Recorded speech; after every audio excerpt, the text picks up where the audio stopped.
No. No, you're doing it wrong. No, it's the end of the barrel. Look, tell you what, I'll hold the cup. Yeah. And you wring out his head, and that should coax out the juice. Wait. No.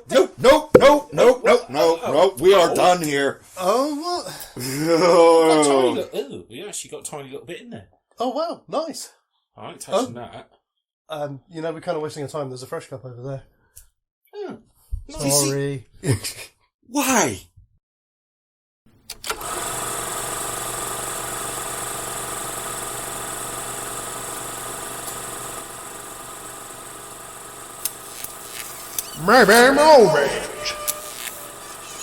Do you hanker to be in a cemetery, noshing on dead hen flesh in an orgy of rotisserie debauchery?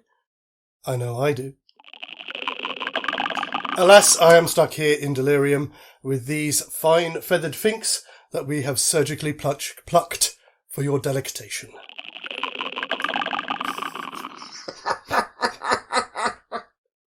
Hello, welcome back to Maybe Movies. My name is Max. And I am Sam. And I'm moving away. We are what we do. If you believe Quato. Well then I am movies. And I am Maybe. And I'm fat. I was going to say, you could be the question mark. Hello, welcome back. We are up to our penultimate episode of the month and Act 2 of our new version of the Black Hole called Black Horizon, wherein the crew of the USS Palomino have discovered the event horizon, hovering in the event horizon of the black hole from the black hole. Something like that. Yeah, we knew what you meant. Mm-hmm. Before we go any further, I did mention last time that I was going to let you know what we're going to be doing about our poll.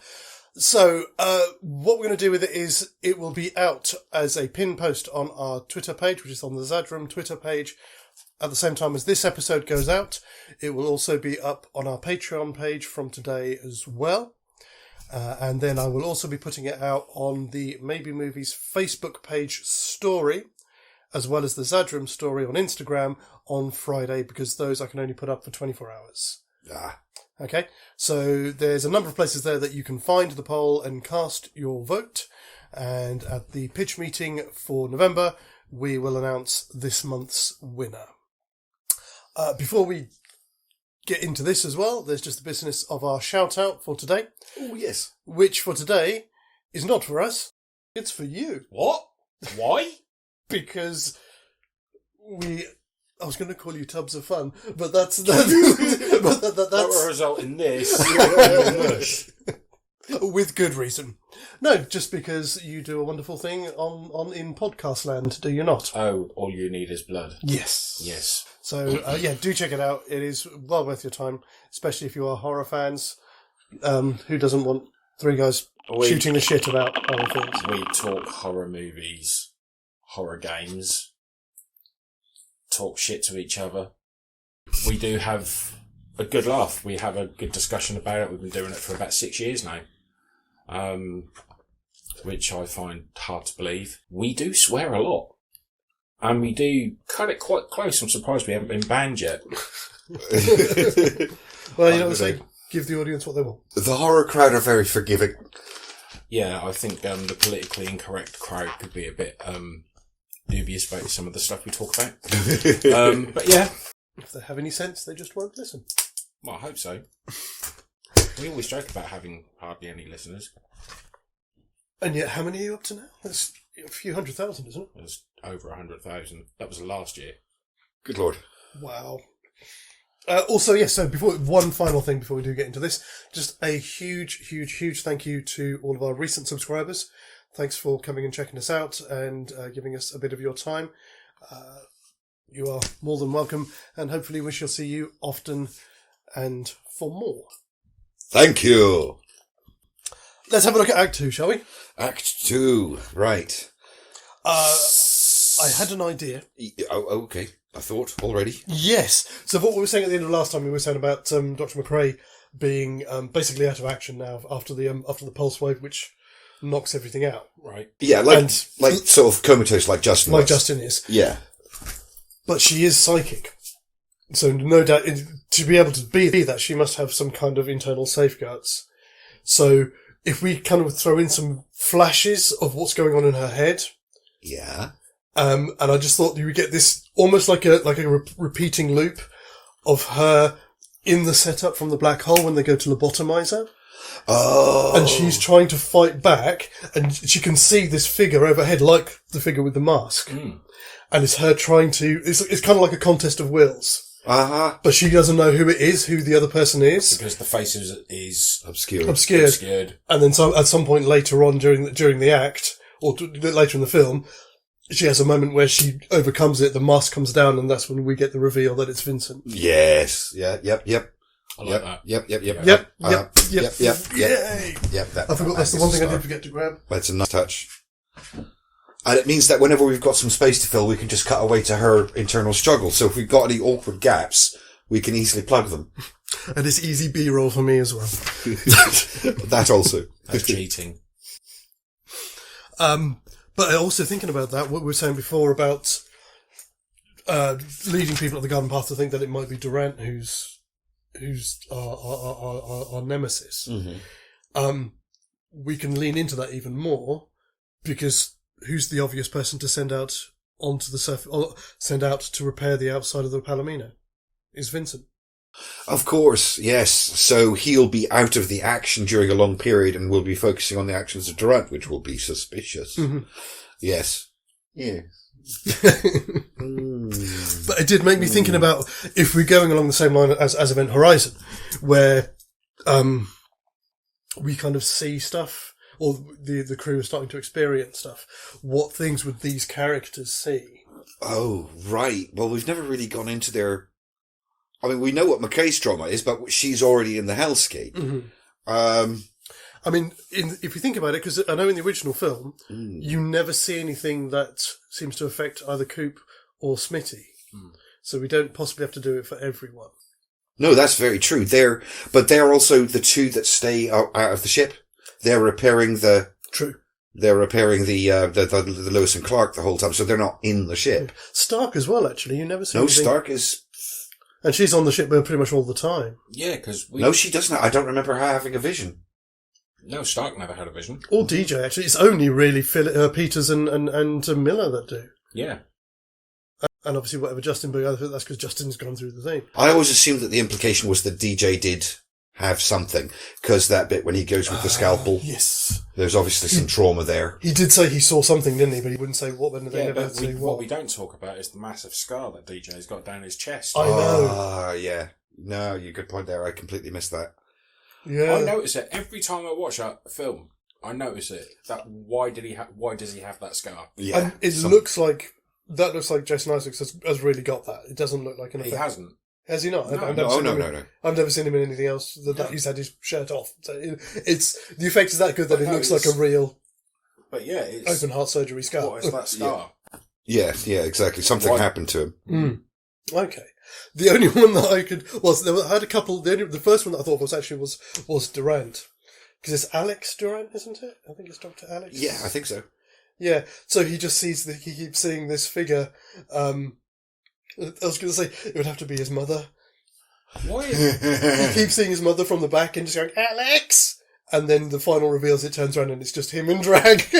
But why is it right? Whenever I hear you say the word Duran, I'm thinking Duran. And I'm thinking Simon Le Bon. Wild Boys video. Wild Boys. So that's what you're seeing is the Wild Boys video is I'm what's seeing the tormenting Wild him. Boys video, yeah. Your own personal tangent. Nice. Well, what do you expect? You've been doing a podcast for 6 bloody years. You're bound to lose your mind at some point. Well, yeah. I mean, yeah, that's the thing. We haven't really, got any trauma for these characters to delve into, so we need to think some shit up.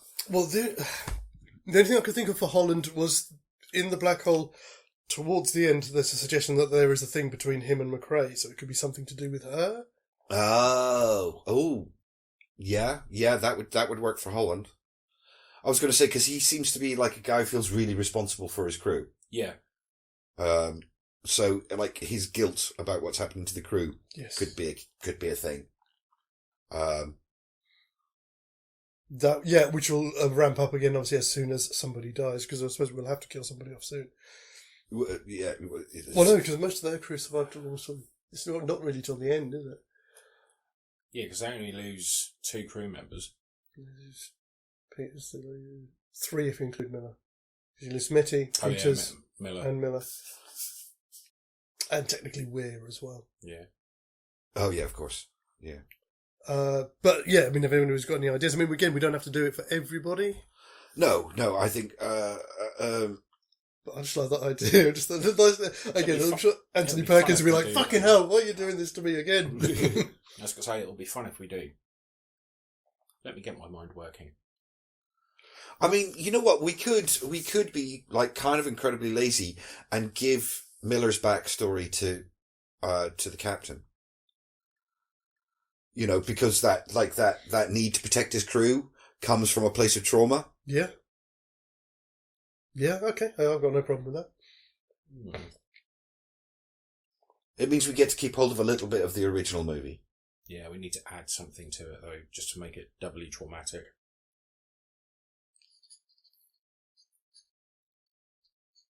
Because obviously he saw his friend. Yeah, he saw his friend who burnt to death, didn't he? Yeah. He's talking about flames in 0G. What about... How beautiful they look. It might be too far. What about if we say that if we're taking that situation, the person that was lost was a relative of Charlie, because he's quite young. So he's protective of Charlie. Which gives us a double set of trauma to play with. Yeah. Because then Charlie's involved in the same backstory. Yeah.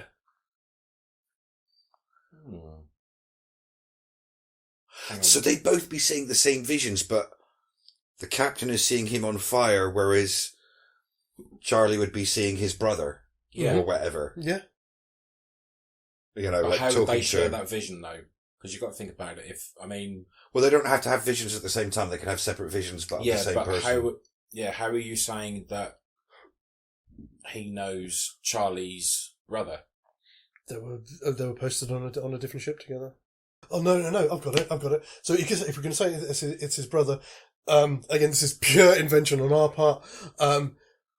The original test ship for this flight, there was a problem with it and the flight had to be abandoned and his brother got killed. So Charlie is in as a replacement for his brother on the Palomino. All right. What do you think? Also, what were you about to say? You said you had a thought. I had a thought about him being related by marriage. Oh. So it was his brother-in-law and not his brother. Mm-hmm. But he was really close with his brother-in-law. So what he's seeing is the trauma that his sister is going through? Yeah. Yeah, okay, yeah. Yeah, Okay, that works. Yeah. Yeah, I like it. Because it would save a lot of issues later on. Right, okay. So McCrae is knocked out. McCrae's in her little coma hell space. Mm-hmm. So we can get from her just the occasional kind of, she just vocalises the occasional thing that she knows that there is another evil force on the ship, but again can't see it. And so all they know is that she's just saying random things that are that makes other people suspicious. Mm. If you kind of listen to what she's saying, they're kind of like, yeah, well, something's going on. And it starts to build up that mistrust between everybody else. Maybe she's not just saying sentences, she's saying just random words. What they think are random words, but to her they mean something towards that would foreshadow the end of the movie. Okay, that works. Mm. And there's also a nice foil in place of the Latin, because again, the only person who can translate the Latin is Vincent. Yeah. So she's coming up with words that would foreshadow the end of the movie. Mm-hmm. And everyone is just like, what is she talking about? We have no clue. And then suddenly it all makes sense as the film progresses, because somebody overthinks it all. Mm-hmm. Because you've always got to have an overthinker in a film. Which would be Harry Booth, because he's the coward amongst them. So yeah, so he's overthinking it. Yeah, one who's want to be desperate to be back on the Palomino, but they won't let him because they need him on the ship. Yeah. So we get with this act again, you still get the same kind of thing where they're trying to get everything back online for as long as they need to be there while they're waiting for Vincent to do his job outside. Yeah, absolutely. So they go on the gravity again and inspecting the ship's logs and the computers and trying to get those working again. Yeah. And again, so all of this stuff is happening, and they're starting to suspect Durant because he's being really cagey with them, but it's because he's seeing all of these visions.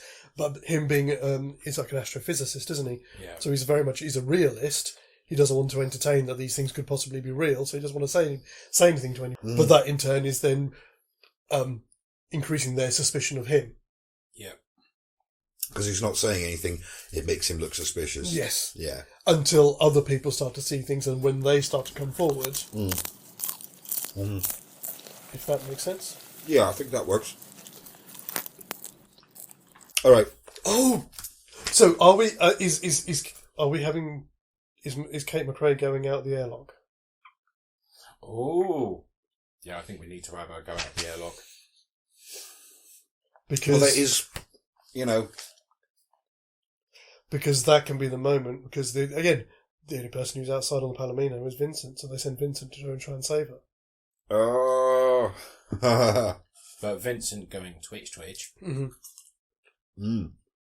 So when she comes out again, it's up to us. I mean, obviously, as she gets dragged out, Vincent catches her, but in her mind, she sees this figure with the face coming towards her, and then at the last minute, Vincent sees her.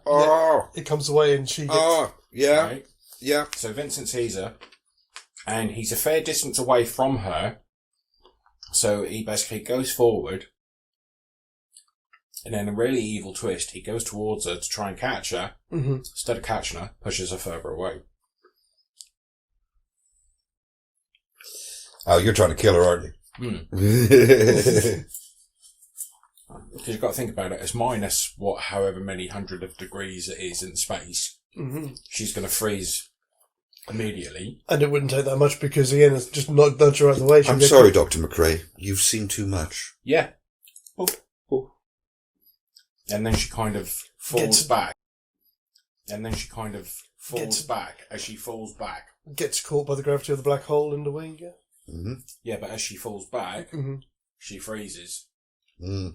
So it all covers, it goes from the back to her fingertips. Oh, nice image. That's a nice image. And then as she freezes, Vincent just like goes. I think just, and then it'll be unapologetic. I didn't counter for the excess gravity or whatever. I missed my, terribly sorry.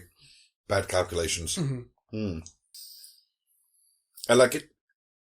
We lose someone a little bit earlier, but that's fine. But again, he said we can do that where we want to. Because we're close to the end of the act at this point. As I said, we can exactly. Yeah, we can stretch that out towards the end of the act. That in itself is probably going to be. Well, if that isn't, when I'm assuming it's going to be probably Durant cleans up the footage, the end of the ship's log. But couldn't we have that go on at the same time as he's clearing up the footage and we get the images? Oh, like a simultaneous reveal, like him reviewing the footage and translating it, and then her being, It's a moment when it sort of, builds up the tension. Yes. Yeah. So he's sitting there on his own, clearing up the footage. He hears the words. He hears the words that she's been saying. He gets the realisation, and as he does, as she's being pushed out by Vincent. Yeah. Yeah, I like it. Yeah. But yes, and again, I just like this idea that from her point of view, she just sees, again, the figure with the face coming towards her at the last minute. That just also peels back, and that's when she realises that then it's too late. But then also we see in Vincent's eyes, instead of flickering with life, they go black. Yeah. Yeah. Okay. Because he has been fully corrupted, and he is out to kill everybody. And I like it. Yeah. Okay. That sort of feels like. That does feel like a sort of a second act end. It pretty much is, because I mean, if we're doing this simultaneously, while they're doing that, again, you'd still have Durant back on the bridge. At this moment is when we get all of this. Well, it would be. In the minutes after that, when they show that to Holland, yeah, exactly, where we get him instead of Miller saying we're leaving, yeah, which would be where we originally called the end of the act. Yeah, We've done it. Fantastic. It was quicker than I thought it would be. Glossed over a few things, but we know that we know the general beats. You know, we know what's happening, what people are doing in amongst. It's all in there. Yeah. I mean, the only thing I think we didn't really look at is who's going to be looking after McRae, because none of the others are a doctor. Because Durant is an astrophysicist, so he's not a medical doctor. But McRae could be just withering away. I don't know. Maybe that's the thing, that she is on her own. Maybe that's why she was so easily able to get into the airlock and do all of those crazy things. Yeah, absolutely. Because there was no one watching her. Yeah. Otherwise, the other answer would be Harry Booth. Exactly. Yeah. That would be the because he's a spare person. He's not a scientist or an engineer or anything. So the best he can do is keep an eye on the sick. And he's pretty kind of nervous the whole time is anyway. Yeah. So we don't even really need to worry about him seeing anything because he's going to jump at his own shadow. Exactly. Yeah. So I think that's all bases covered. Fantastic. Yeah. Yay. This is going very, very easily. Very smoothly. Yes. Very smoothly. Yeah. Anyway, fantastic. So, as I said, do check out our Twitter, and also if you are one of our Patreons, check out our Patreon page as well, as the poll will be going up today on there. And we will be back on Friday with our Halloween finale. Halloween time, folks! Woohoo! Where we will be doing Act 3 of this, and at the end, casting our votes for this month's matchups. Until then, take care. As always, guys, TTFN. Boys, bye. Ba ba ba ba ba ba ba ba ba ba ba ba ba ba.